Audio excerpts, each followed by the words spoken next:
So our meeting's now being recorded, so you know. Excuse me. So does anybody have any questions or anything they want to discuss tonight?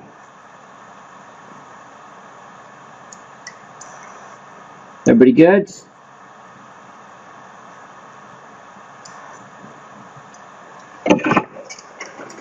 Give you a minute to type in. Good. Go ahead, Timothy.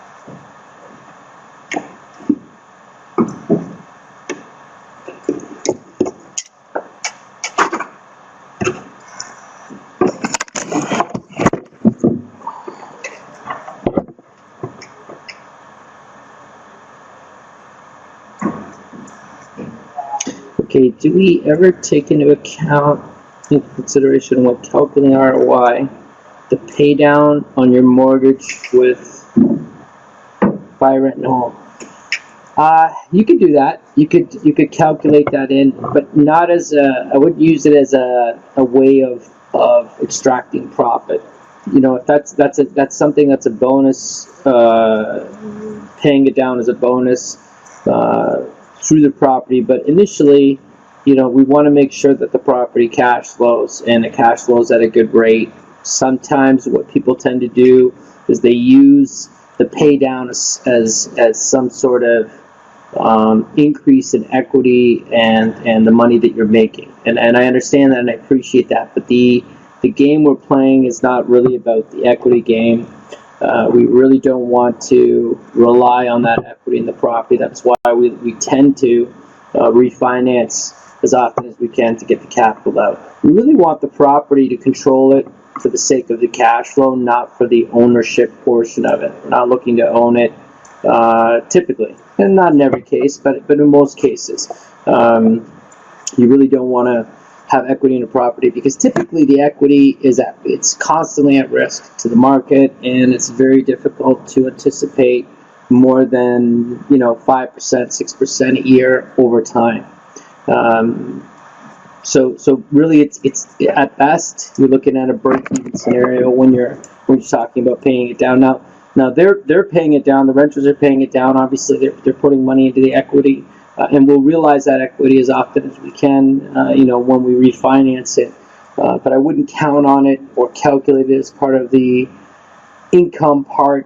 You could argue that portion would be more of a net worth calculation versus a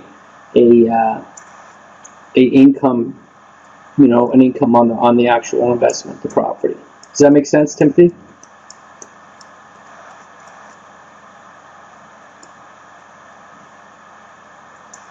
Yeah, exactly. I mean, it's a bonus, right? If it's there, it's there. If it's not, it's not. We're not counting on it. We really want to, there's things we can't control. The market we can't control. As much as we'd like to believe that the market is perfect and it runs in a relatively straight line, it really is something that's extremely difficult to predict. Especially because, most likely because of the variables that are involved, and we're talking macro and micro kind of variables. It's extremely difficult to calculate. In fact, if someone told me they knew what the market was going to do, I'd probably run. I'd probably not listen to them because nobody knows the tops and bottoms of the market. If they knew that, governments and organizations that are dealing with finance would straighten that line out. Nobody really wants the market to go up and down on a consumer side. On an investment side, we definitely do because that movement creates opportunity, right? When the market is extremely hot, that's an opportunity for us to sell and make money on capital gains. When it's down, it's an opportunity to buy at a discount and or get a better cash flow position on those properties. The existing properties are less affected. If we're counting on equity, then those properties would be a problem for us, right? If we were counting that money, assuming that it held some value for us and then lost that value because of the market correction, or whatever you want to call it, correction, downward, upward, doesn't really matter. The movements of the market are extremely difficult to count on, and really when you look at the stock market, you look at real estate, there's not really much to be made on the consumer side of it. I'd rather put money instead of equity in a property. I'd rather have money. If I was looking for security, I'd be putting it in bonds, government bonds, even corporate bonds. Certain corporate bonds might be better for me, in my opinion. I just don't think the property is somewhere that I would want to leave money. Government bonds would be the safest thing you could do, to try to avoid and mitigate, and try to balance out inflation.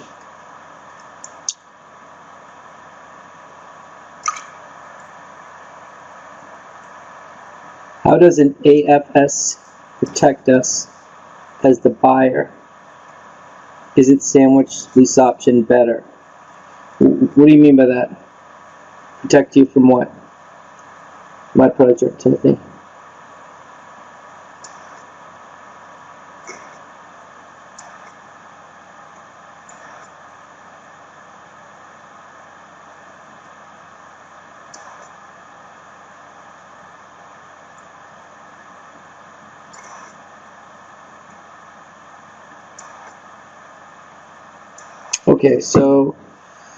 Okay, so with tenants, I mean, obviously there's a board in each province that deals with the tenants, even municipalities that deal with the tenants in the process of running them. Usually there's a tenant, landlord-tenant act in each province. You follow the procedure of that, and that's how you evict tenants. Now, if the tenant is a problem tenant because they're not fulfilling their obligation in the lease, then that's dealt with in the act itself, right? The Landlord-Tenant Act. If it's somebody that we'd like to move just because, my belief is the easiest thing and the best thing is to offer them some money to move, and help them with the move. I think is the easiest way to approach it. I think it's challenging to those individuals, those tenants or your clients. You want to take care of them. If you have a bad client, you want to release them, but you want to do it the right way, right? There's a process for us to do that through the Landlord-Tenant Act of each particular province that you're referencing. So, in Alberta, because you're asking from Alberta, one way you could do it is I still feel that better to pay, but one way you could do it is you can change the rent. The laws in Edmonton and Calgary are a little bit different in Alberta than in Ontario. Increases are a little looser on what you can do with increases and how you can do that. That's one way. I would follow the Landlord-Tenant Act and follow the rules and regulations of that. Typically that deals with all the problems that you can imagine. Obviously, like I said, I think paying someone to move is always a good option. So which contract gives us more control as an investor? More control. In reference to what do you mean? I mean, the contract, you're talking sandwich lease option versus lease option, is that what you mean?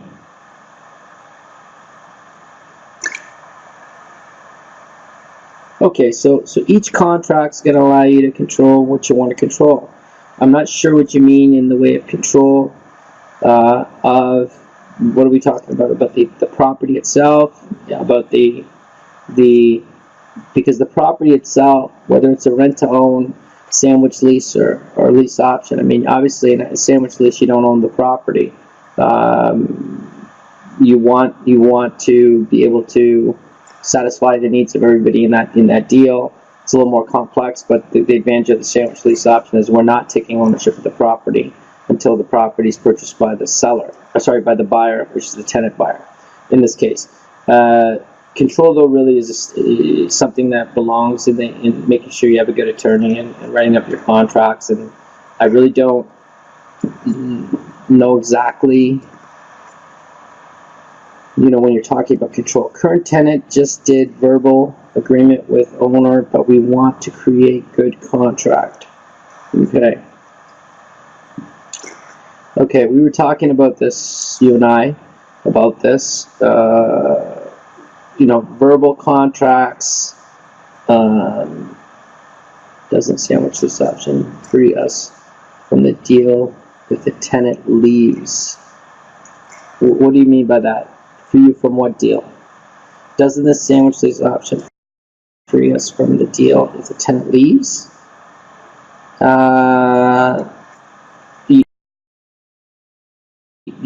So in a sandwich lease option, so everybody understands a sandwich lease option, you have a lease option with the seller, and you have a lease option with the buyer. The buyer has a lease option with you. So let's look at this for a second.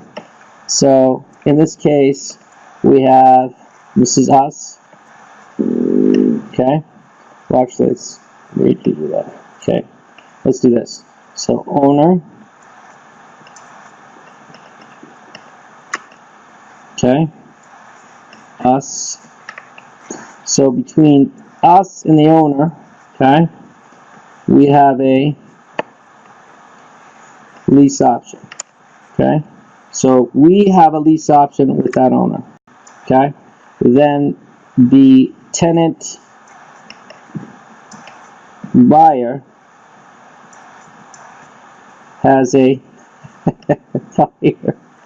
buyer, there's a U in there. Buyer has a lease option with us. Okay, does everybody see that? It's probably not the best design. Let's try that again. Does everybody understand that? Let me, it's just here. Let me do a new one. So that wasn't very pretty. Like a sublease. Yeah, it's like a sublease. You could say that you are leasing with the tenant buyer, but they know what you're doing. It's not a situation where they don't know that you're subleasing or subletting the property. They know that. So here we go again. So there's the house. Oops. Okay. So the one side is the buyer, then there's you, and then there's the tenant buyer. Okay. So the buyer who has the house, sorry, this is the owner who has the house, tenant buyer, and this is, sorry, the owner. Okay, they own the house. How's this happening to me right now? There we go. Let's do this again. Okay, owner. Okay, their house. Okay, you. That's you. And that's the tenant buyer. Okay, so you have a lease option with the owner, and the tenant buyer has a lease option with you. Okay, the reason we call it a sandwich lease option is you're in the middle of this deal. Okay, am I mumbling? Don't worry, most of that conversation was for me. It was just for myself. So in a sandwich lease option, right, we only exercise the option when this person is ready to move forward. But on this side, we might have the option, the non-refundable option non-refundable option consideration. There's an R in there. Is say $1. Okay, $1 and $2,000 a month. Okay, and over here it might be 10,000, 10K for the non-refundable option consideration and 2,500. Okay, That's how it works. Now the advantage for this guy over here is they're getting their 2K, and that might cover their expenses, and most likely now we can offer them their price. So if their price was $300,000, we'd say, look, we have a, this is what we do. We get people who want to buy properties, can't buy properties due to credit issues, but they're good tenants. We'll take full responsibility of the expenses of this property, and within 1 to 3 years, we'll pay you your $300K for the house that you want. Okay, and this person here gives us $10K, $2,500, and they can buy the house, say, in 3 years at 5%, 1545, $350. They can buy it. Okay, so we make the difference between these two, right? Plus we make the $500 in cash flow. That's how it works. Now, is this a better deal for us than the house itself? Getting the help, buying the house and doing it? Yeah, I mean, one could argue that just because you don't have the risk of the property itself, right? But at the end of the day, either one of those deals is gonna make you money. It's gonna profit you, right? You're gonna make money, right? Because in here, we're getting the $300K. Maybe we need to be not as aggressive. You don't need to be with lease options. You don't need to be super aggressive. Maybe we buy it for $290 and we run the lease option, doing it that way. Either one of them will work well. I think it's you run the opportunity that is presented to you by the market. So if the market says that the sandwich lease is the way to go, that's what you do. If a regular rent to own is to go, then you do it that way. So in the way of control, it's really about the contracts. I want to really stress that, good contracts that are clear and concise for all parties involved is what you want. You just want everything to be transparent. You want nothing hidden. You want everything understood. You want other lawyers involved. The tenant buyer needs to go see their lawyer. The owner needs to see their lawyer. Everyone needs to see their lawyer to ensure that their interests are protected. You're not making money by being deceptive in any way, shape,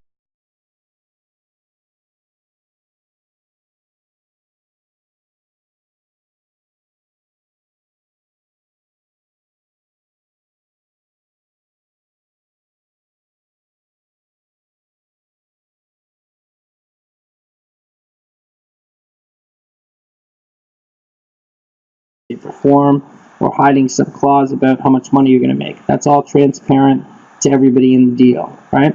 Again, this works because this owner has a problem. They're a tired landlord. They just don't want the property, or they're in another province. There's a lot of reasons that can motivate this type of deal. Okay? Concerning agreements, and you're talking about Sierra, verbal agreement with the owner. This is, the agreement itself. I would definitely want to talk to your lawyer about agreements, verbal agreements, and how they hold up. I don't know what this, because the owner is conceding. I remember you telling me the owner said that they did make an agreement. They both, it's not like the owner is saying no. But more importantly, I think is the, I remember you telling me they had to close this month. Is that right, Sierra? They had to close this month if they wanted the house.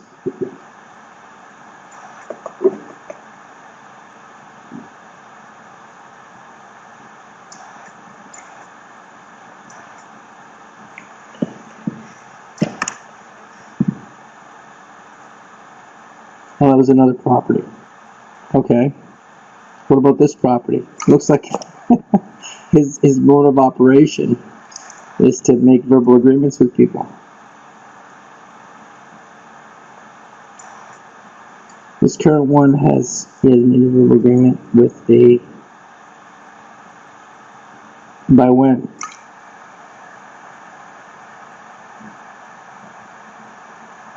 What kind of verbal agreement? He's tired of dealing with them and wants us to take over. Okay, that's good. But have they violated the lease in any way, shape, or form?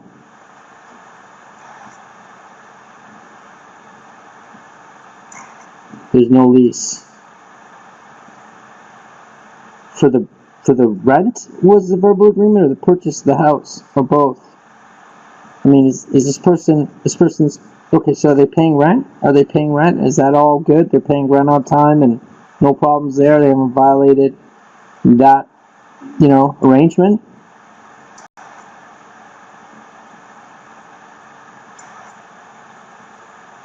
But, okay. That's a serious but. B-U-T. But,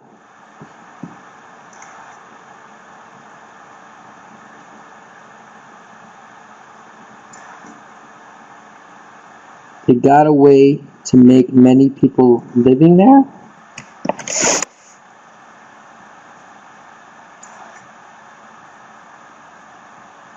Do you mean, how many people do they have are they family members? What is it? How many people do they have in the house?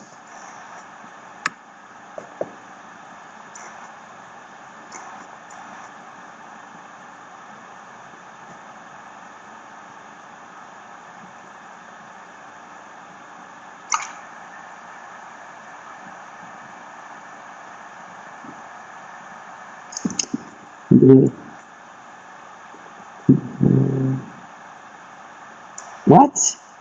With a 5-bedroom bungalow. 14 people? Oh my gosh. Okay. Okay. So, and there was no original lease? Was there an original lease?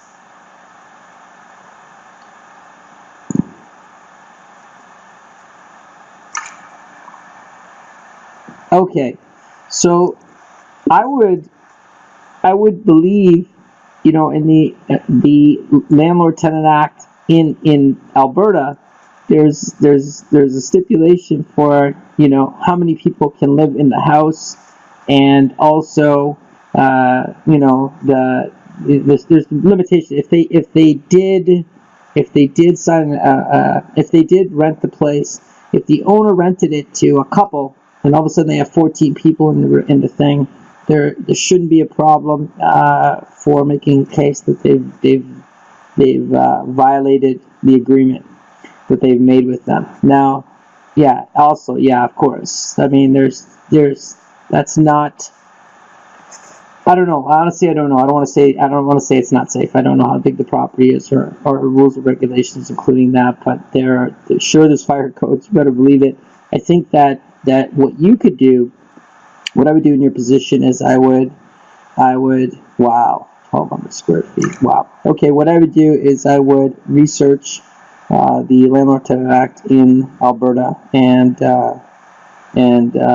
see what stipulation would it go under, and then submit a form telling them that they got to abide by, the couple that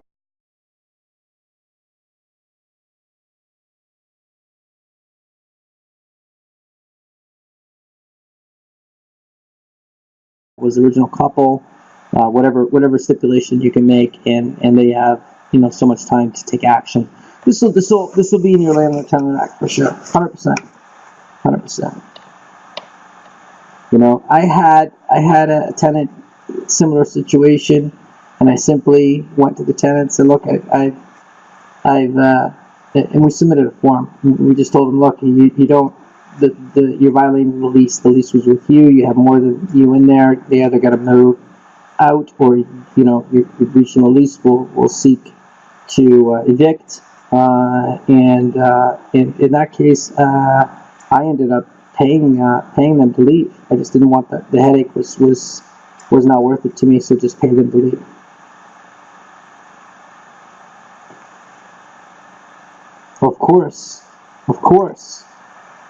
Of course you can.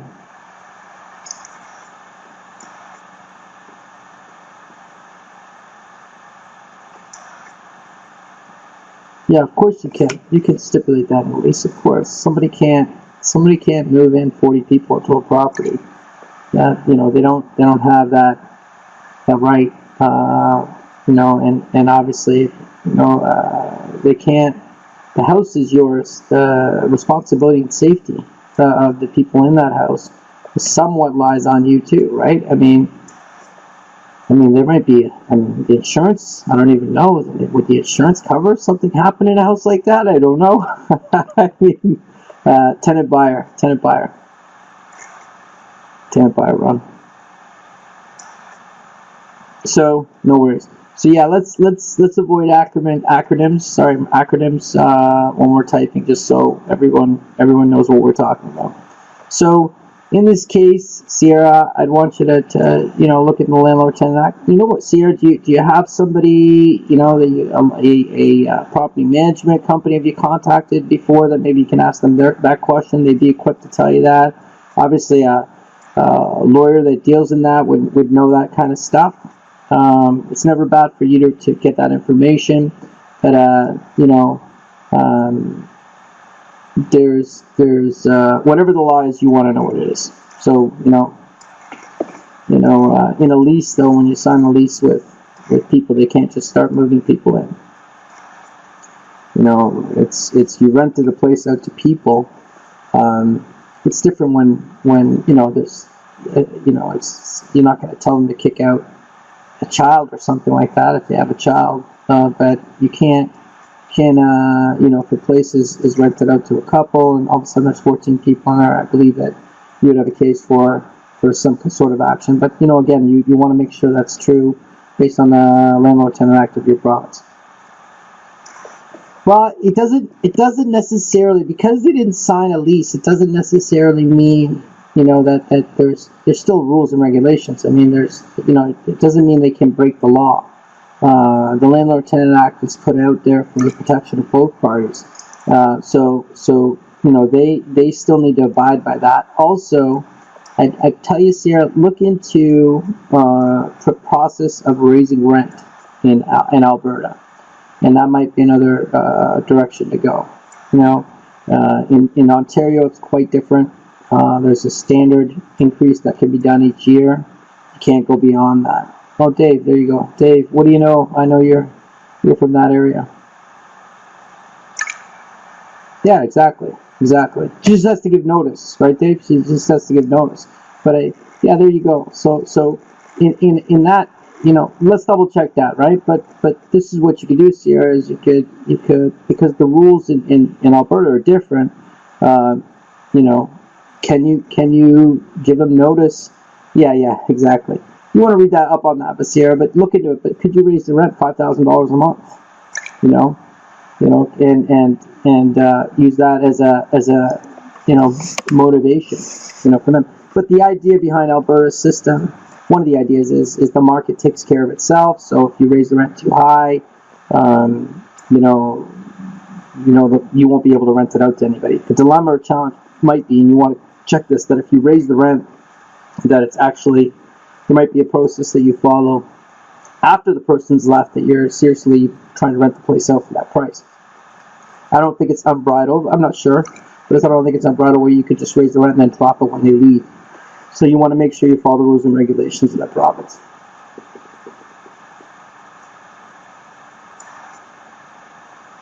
So if the current tenant buyer doesn't qualify for a mortgage, can we remove them?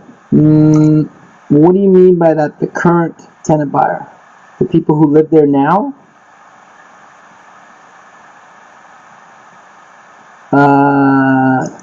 No, you can't.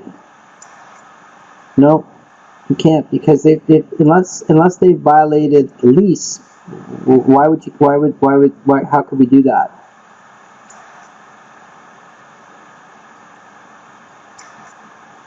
Are you talking about the people who live there now?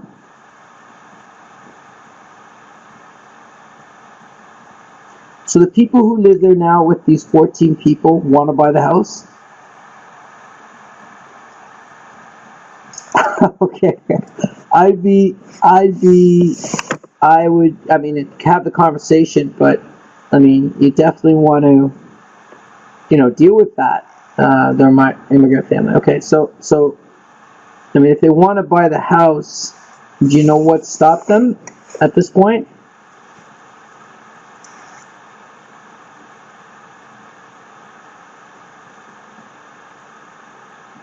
Yeah, you don't really do it that way. You put a lease. You can have a 3-year lease, then it goes month to month. You can't just kick somebody out. It's not a business, right? In the sense of you've rented out this this area for 10 years, and this spot in this commercial property, and I don't want you there anymore, so I'm not renewing the lease in a property. And again, you want to check the rules and regulations of your municipality, but you can't just kick somebody out. Typically, kick somebody out because their lease is up. It goes month to month in most municipalities. So you want to check that for sure. I think that, and that's another thing, Sarah, like if the tenant's always bugging them to fix every little thing in the house, if it's normal stuff, that's fine. But see, this is the argument the landlord can make and say, look, you have 14 people living in there. The wear and tear on the house is going to be, there's something there. I don't want to get too deep in that because I don't know the rules and regulations of that municipality. I don't want to say, but you best thing you can do is look at the Landlord Tenant Act. I'd be concerned with doing a rent to own with them. I'm not saying you can't, but if they seem like, and maybe it's just due to ignorance, they don't know, and he hasn't said it, but them thinking that they can have 14 people in a rental property, I think that, there might be a situation where they might be wanting to take advantage of a situation, but we don't know that till you talk to them. But you don't want a problem tenant who can't fulfill what you've agreed to with them. That's why the agreements are there and so important.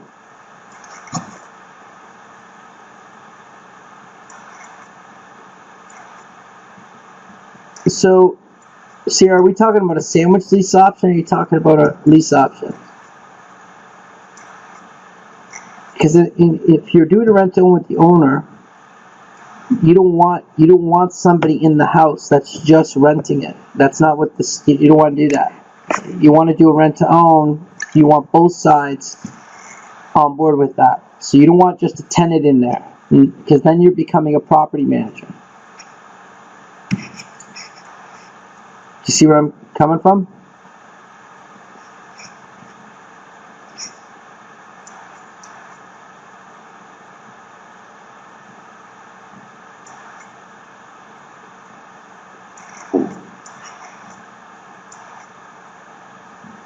Well, Sierra, I think what you want to do is you want to become the expert. Okay, so in the sense of, what are we going to do with this tenant? Okay, so the tenant needs to be either complying or removed. Okay, so you need to figure out how to do that. Now that's something that's yours. You keep that to yourself. That's so you know what to do when you take over the property. So if this guy wants to sell the property or unload the property, and you have a way to get rid of these tenants legitimately, legally, remove these tenants out, then that's why you get paid. You get paid to solve problems. So you need to know this stuff for you, and manage that situation. As in, look, you can't remove these tenants. I'll take the property off, and then you'll have a process for removing these tenants, legitimate process for removing these tenants. That needs to be in place before we do a deal with this guy, because you're just taking on his bad tenant. I wouldn't take the risk. I wouldn't take the risk. But Sierra, now, are you doing a property manager? Because if you're going to charge him a fee to find him a better tenant, then you're becoming a property manager for this guy. Which is, if you want to do that, you could do that. But I think that that you're talking about, taking over this property. How do we do that?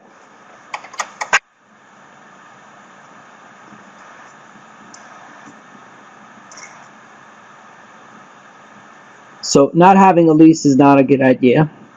I hope everybody's getting that.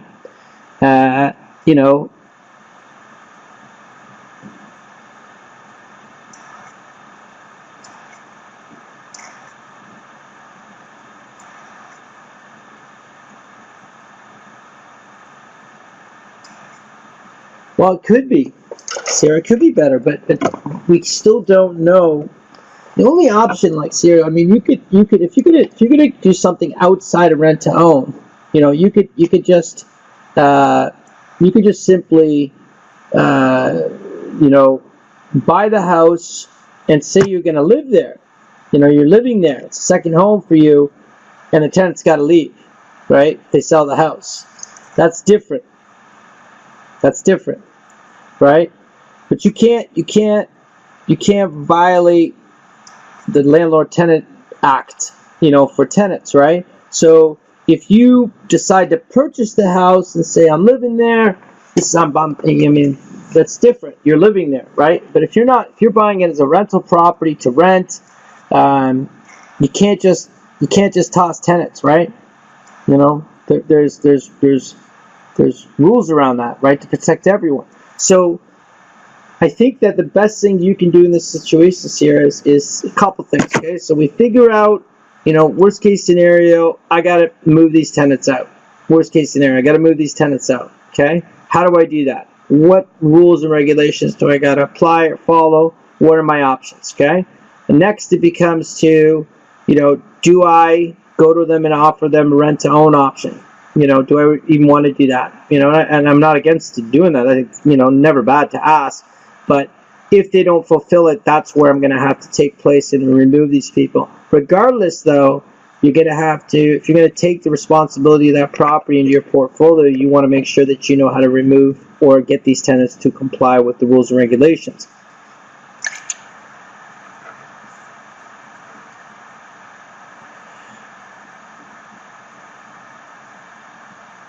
Yeah, you could do that.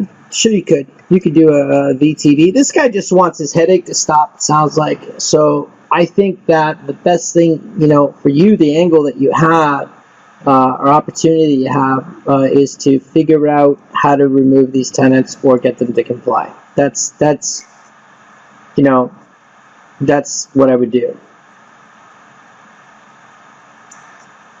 How do you mean, Sarah?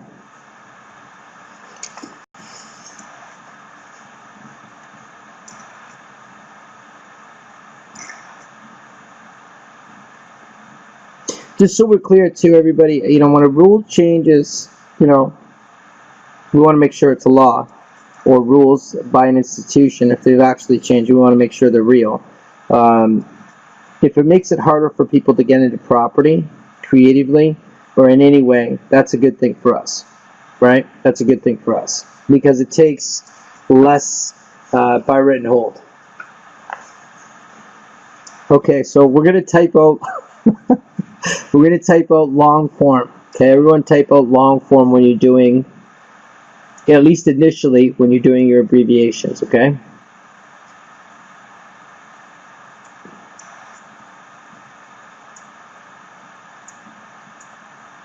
Your mortgage broker said that you can only have 80% loan to value with both 1 and 2 mortgages, and we will need to put 20% down.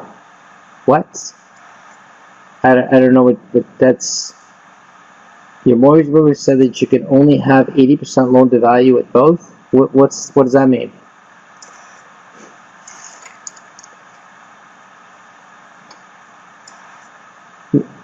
If you're working with a bank and whoever he's working with, that's their rule.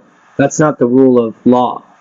You know, most lenders will not do VTV unless you put 20% down. So Sierra, if you have a lender that is giving you VTV, and let's say the 20, and that includes alternative. Okay, the UNO-UP, right? I understand that. So let's talk about this for a second. Okay, so somebody says, look, my lender won't give mortgage brokers, my lender won't give anybody, you know, a VTV, work with a VTV unless you put 20% down. Let's pretend that's the situation. What can we do? What could we do? So what can we do? If they required 20% down, what can we do? Because I don't think it's a question of, you know, of trying to, you know, manipulate the system in the sense of, you know, not complying or the game's over. It's finding a way, and this is it. Find a solution. What is it that we could do legitimately, and you know, yes, here I've heard the skin in the game thing. I really don't ascribe to that, but that doesn't matter what I believe. It's what they believe because they're lending you the money, right? So, if somebody wanted 20%, they wanted you. So let's say let's go 100K. So 100K, they say you need 20% down. So we need 20K. And let's say that the seller says, I'll give you 20%. So 20K. And that leaves what? The lender giving us 60K. Is that what you're talking about? Something like that? Okay. So, first of all, we want to ask a couple questions, okay? Say, yeah, no problem, I'll do this. No problem. First question I'm going to ask in this situation right here, if this is what you want, let me ask you one question. When can I refinance? Why am I asking that question?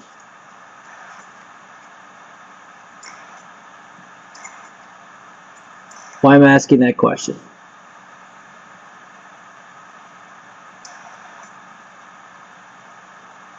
Right away, first question. Okay, that's what you want, no problem. Yeah, exactly. That's it. Dave's got it. I know many of you know this. It's just to get my money back. Sure. Yeah. Say, guy says you can refinance in 1 year, right? Yeah.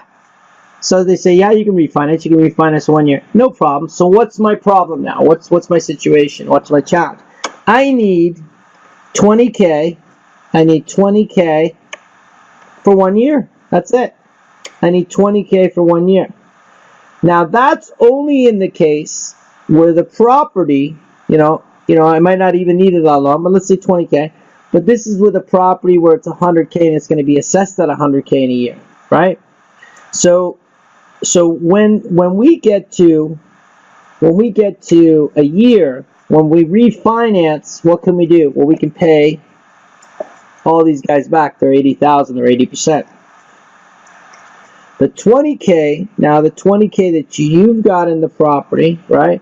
We don't have to necessarily give this guy his 20K. We can take our 20K out, and because the term with the seller is 20K for 5 years, right? 20K for 5 years. Okay? So our real problem is we need 20K for a year. Can we get 20K for a year? Can we? Well, sure we can.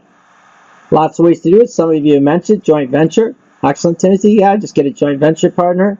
We could, for the whole deal, we get 20K from a investor. We could get 20K. I mean, technically, you get 20K from your credit card if it was this deal to get the down payment. There's lots of ways we can do that. Obviously, anything with a high interest, should be a short-term bridge loan. That's what we want to use. But your real problem is not what they're asking. Your real problem is, how do I give them what they want and still get what I want? So really, this is it. Can I get 20K for 1 year? If I can, then I can make this deal work. If the property is say it's 150, who knows, 150. If I refinance 150, what's 80% of 150? What's 80% of 150? Who could tell me? In 1 year, I could refinance at 80%. There you go, 120. Which means what? I can pay everybody off and still have 20,000 in my pocket. So when you're looking at these deals, don't get caught up on what they're telling you, they need. If they need, this is the situation they need, just focus on a solution for that situation. Don't fight it or feel like you're out of the game. Just focus on, well, what do I got to do? What's my end of this deal? Let's say they say to you, it's 20K and the lender that I got, most of them don't care, but when you're talking about alternative lenders, they don't care where you got the money. But if they do care about the money and they say they want it in your bank for 3 months, you do it. You make sure you comply. You know, there's 100 ways we can do this, right? Several ways we can do this. It's just really about focusing on, you know, your piece of it and figure out how to do it then. Does that make sense, Sierra? That's not a problem. That's not a problem. You know, typically, yeah, Sierra. Typically, with alternative lenders, it's 10%. They want 10% of your money in. But if these people that you're working with want 20, okay, well then deal with that. Let's deal with that. Let's figure out a way to get the money and hold it for a year. But the big question I'm always going to ask in this situation is what? When can I refinance? That's what I want to know. When can I refinance?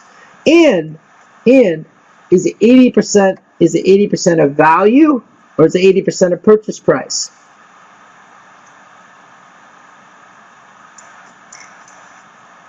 Okay, I don't want to, and I don't know exactly what he's referring to. You know, I don't want to say all lenders. You know, the lenders maybe he works with or he likes to work with, but there's no, I mean, private citizens can do pretty much anything they want. Unless you're breaking the law, you can't do it, obviously, but private citizens can lend whatever they want, pretty much. So the lenders he's working with want that. That's fine. That's fine, Sierra. Just let's figure out a plan. And you know what? Do we care about paying CMHC? I'd rather pay less down and pay CMHC. That's my view in most cases. Yeah. So Sierra, ask about two questions we want to ask, right? Let's ask them. A, when can I refinance? And B, is that loan? Both questions need to be asked. Both important. Is that loan against a value or purchase price? Typically, it's going to be against purchase price. Just to let you know. But ask the question, because if it's against value, then no problem, right? No problem. You know. Either way, I don't want you to feel like you can't do deals. That's not true. You know, if somebody wants to work with you and this is what they're asking that they need from you, no problem. Let's focus on the piece that we need to deal with and let's just deal with it. You know, you don't have to tell these people I can't do that and you know, they want to do business with you. Most of these people obviously want to do business with you as far as I know. They you know, they don't get paid unless they do the deal. Just let's work on getting that 20%. Just let's work on getting that 20%. You know, that's what I would be focusing on in your situation. Excellent question, Faith. So if you're doing a 1 year, you know, where you're going to refinance, that's what you anticipate. You can either go variable or 1 year fixed, right? Either or. But excellent question, Faith. Obviously, if we get a 5 year and we refinance, there's going to be penalties that have to be taken care of. You're absolutely right.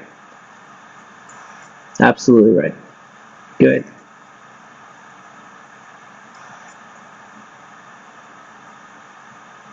Oh, no worries. That was a great point to bring up. Absolutely. Any more questions about this content we're talking about? Does everybody feel a little bit better maybe about financing? When we're talking about, I want you to focus on the solution part of it. Does everybody see that angle, that position we're taking? I want you to feel like it's all doable. It's all doable with people that want to work with you and people that want to get a deal done. Pretty much any deal can be done, right? Yeah, be a problem solver. That's it.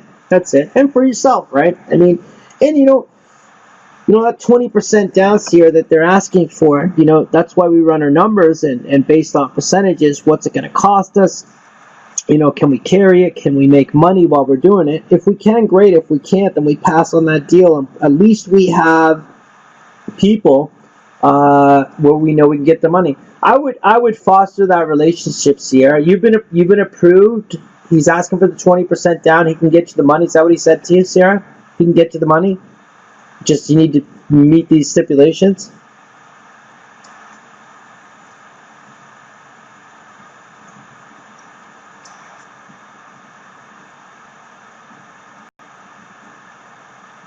Yeah, okay. So sandwich lease option might be the case. Either or, Sierra, we got to figure out how to remove the tenant or get them to comply. Okay, that's excellent. That's good. Lots of flexibility there. But I'm talking about the lender. the lender, the mortgage broker said, I can get you the money, this is what you got to do, no problem.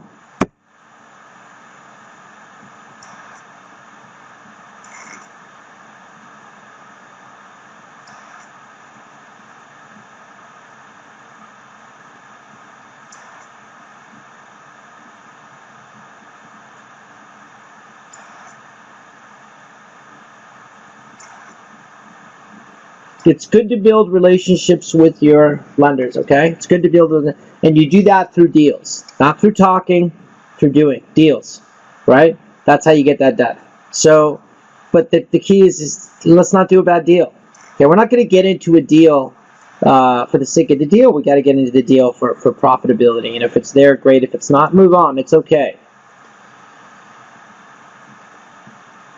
That's right, Sierra. You're right. You won't need to buy the house right away, but I would like you to develop that relationship with that lender.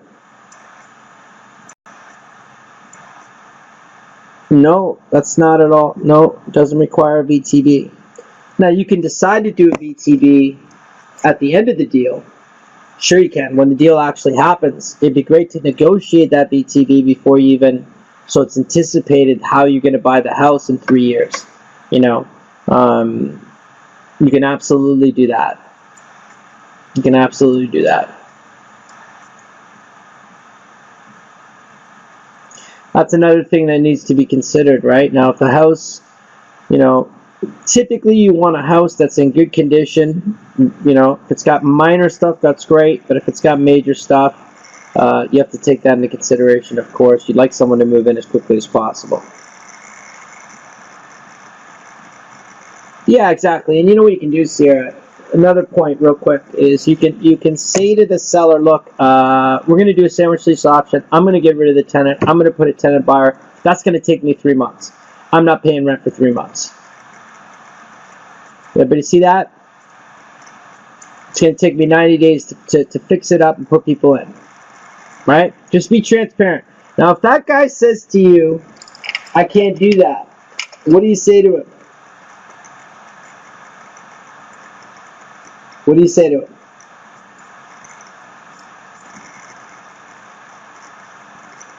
Guy says, I can't make that happen. I can't take no income. So we ask, what do we say to him?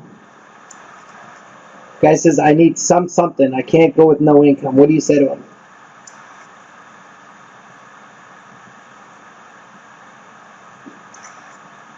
Exactly. Okay, what do you need? He says, the rent's $2,000, my bills are $2,000, I need $1,000. You say, okay, tell you what I can do.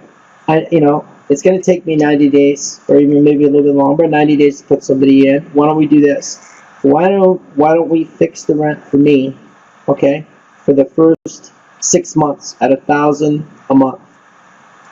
Can we do that? Or let's go 3 months at $1,000, and we're going to take $3,000 or $5,000 off the price.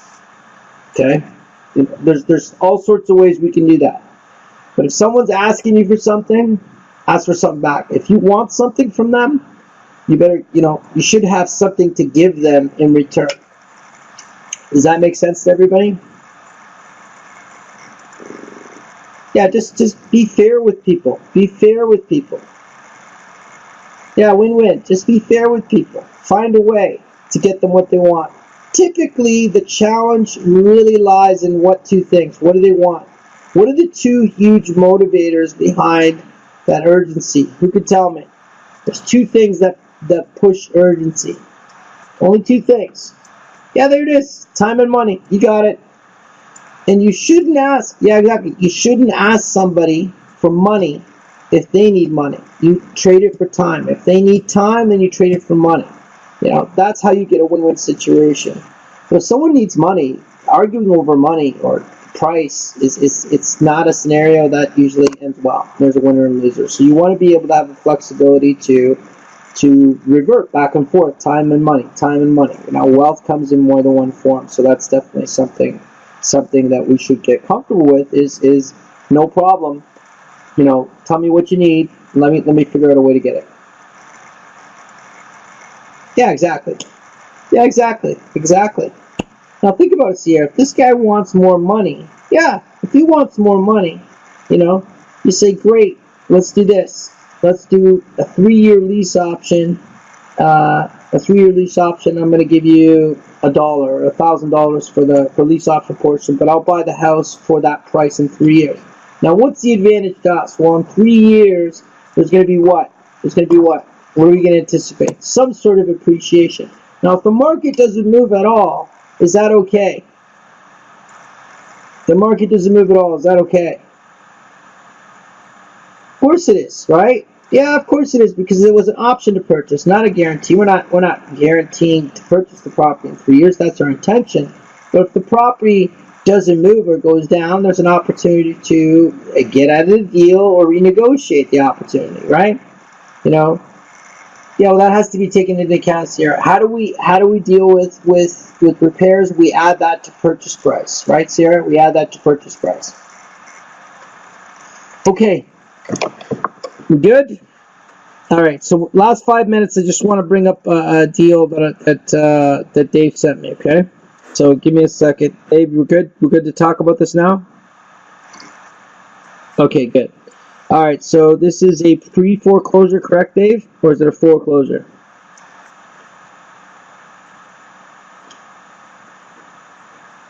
It's a foreclosure, so bank-owned. REO, right? Real estate-owned property by the bank? Is that what we're talking about?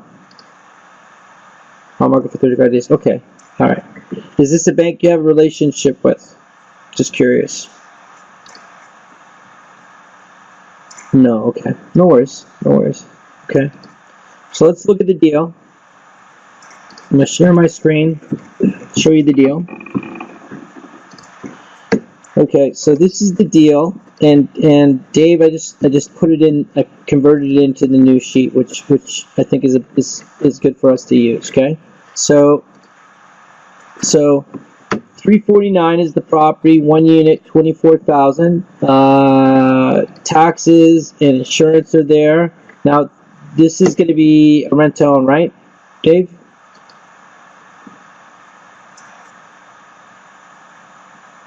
Flexible. Okay. Well.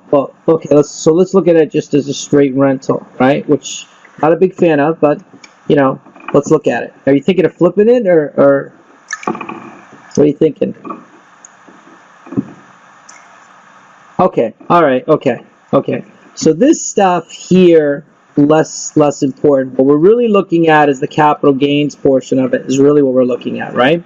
So when you fix this property, is that what it needs? Worst case rent to own. Okay, so let's look at fix and flip. 349 is the purchase price. So cash flow is not really what we're looking at. Really, what you're looking at is what this property is going to be worth after repair value. So what's the after repair value that you're thinking after it's fixed up?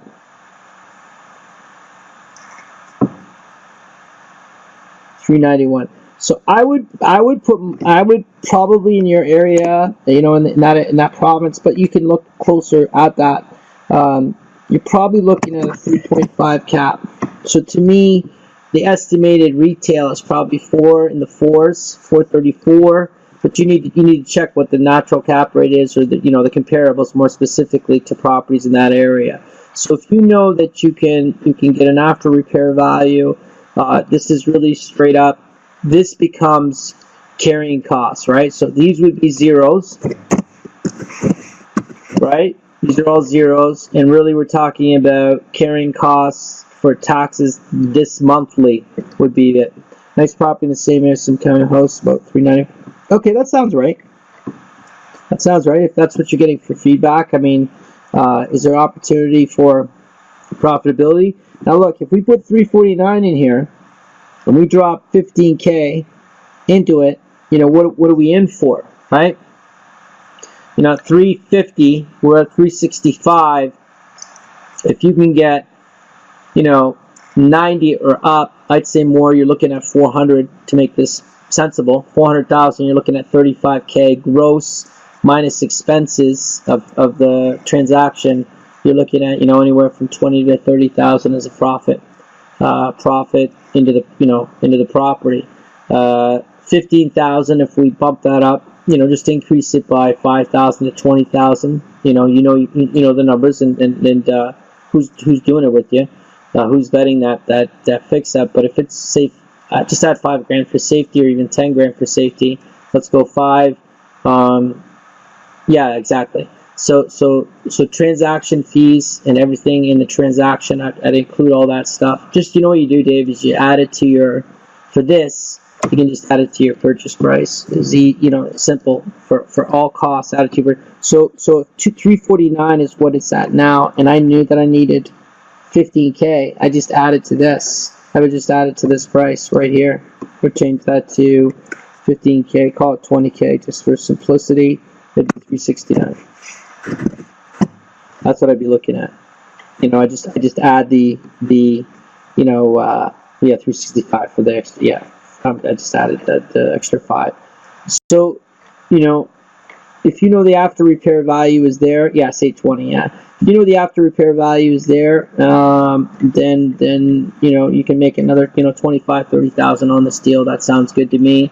What would be great, Dave, is during the due diligence, do you know anybody? $15,000 for realtor fees. So just add that on there. So that's another $15,000 for the transaction. $15,000 for real estate fees, and all fees, or just real estate fees? You mean in the sale, right? You mean in the sale, right, Dave? Yeah, I'm thinking, Dave, what I was gonna say is could we sell the house before? Could we find a buyer interested in buying the property before? Is there anybody interested in this particular area?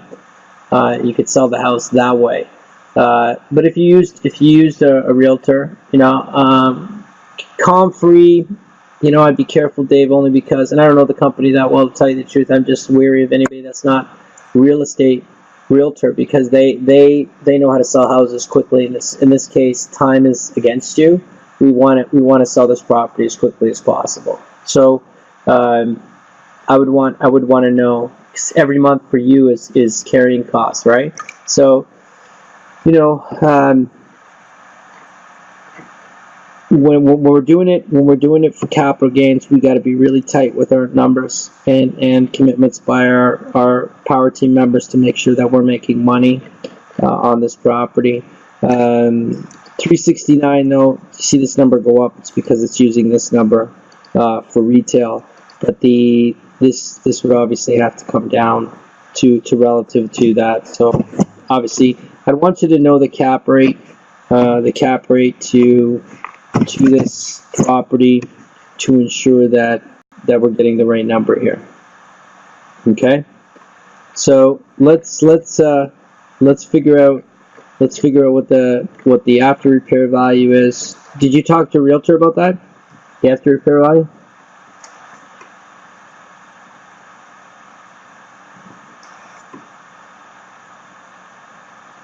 He said 390. That's tight. 390 is tight.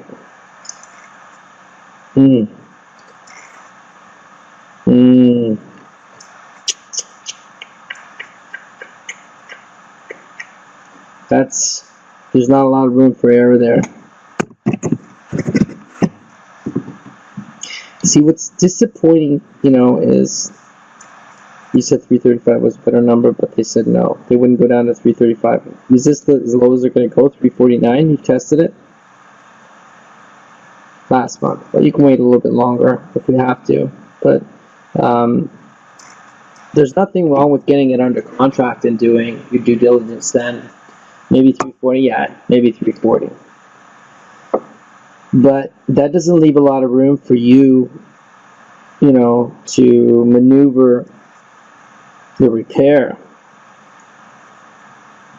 So, I mean, they're not really giving, this is a dilemma. See, when the banks get their hand on it. Have you seen the house?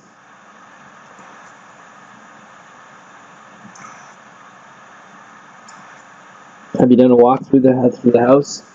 Need shingles, complete paint, appliances, some carpet. And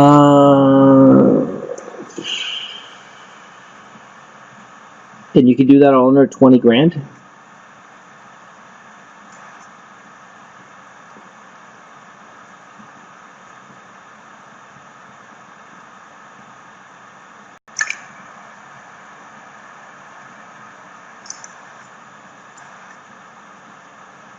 You already priced it out?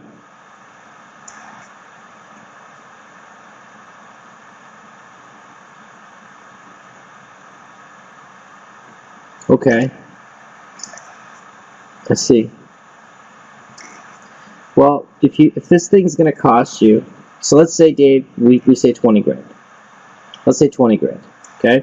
So 20 grand puts you at 369. 369. That only leaves 21,000 before the sale. You know, I would rather, Dave, if I was looking at this property, I don't know if I'd do a flip on it, but if I had a tenant buyer that agreed and gave me a non-refundable option consideration, I was going to move into this place, then we could prefab it. You know, we could set it up to their liking, and the repairs and paint. That would be great. I'd entertain that way. I don't think the margin is there. The margin works better for rent to own than it is to sell it. Tenant at 220 rent, but it still didn't add up. 2200 really, eh? Well, at 2200 rent, let's see. Oops. Is a second.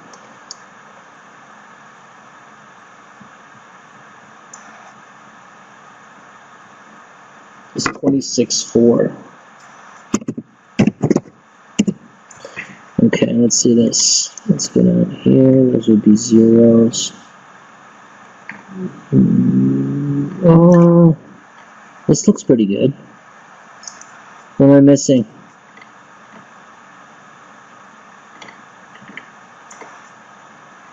Well, if it's one unit, 2200 and 26.4, and all I got to take care is taxes and insurance, which in the rent to own, typically that's what you're going to be sitting on. This is the financing. Yeah, I still need to fix up. So let's change it. 369. Let's go.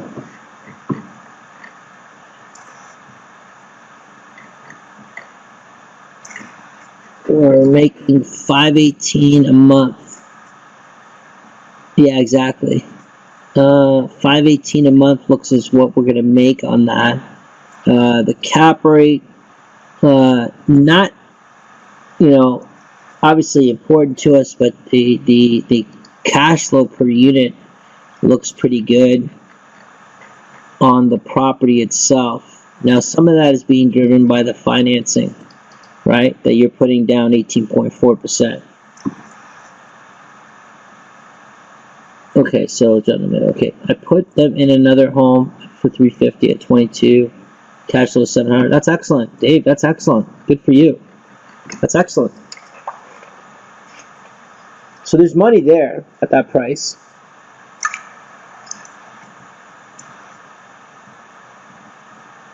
Okay, well that sounds good. That sounds good, Dave. And if we go, if the cap, if we can get an increase year over year of 3%, there'll still be money there too, right? Sorry, at 6%, there'll still be money there too, right? Appreciation would be this.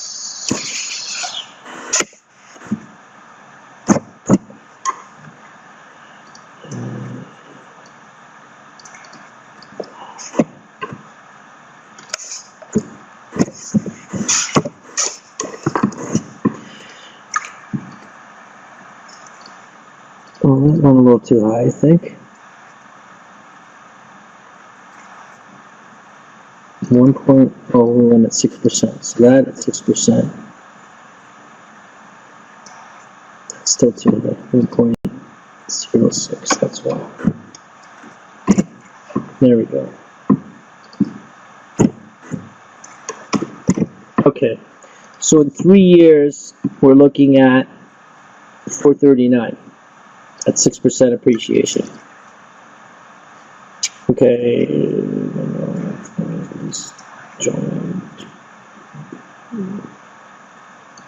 That's good. Cash flow is 8,400 a year, 70K down. That's good. That's excellent. That's a good deal too. I like that one. I think with the property we're talking about here, Dave, I think the red zone would be the better option. I think it's really tight for a flip. Really tight. You know? That would make me, yeah, I think I'd be nervous about that. Yeah, I'd be nervous about that. I'd be nervous about that. There needs to be a little bit more room for you to be able to make money and not worry about literally every penny. You know, you know, I don't like it for that. So, if you do rent to own, I think that'd be great. Yeah.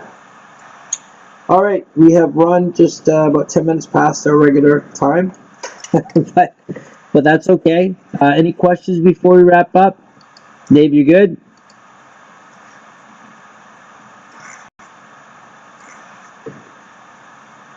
There we go. Yeah, Dave, maybe that's the way to go too. Just let this one go, and get into the ones. Yeah, get into the ones you're working at, and after you've done those ones, you'll be better equipped to assess and move forward. Okay, excellent. Any other questions? If you're good, type in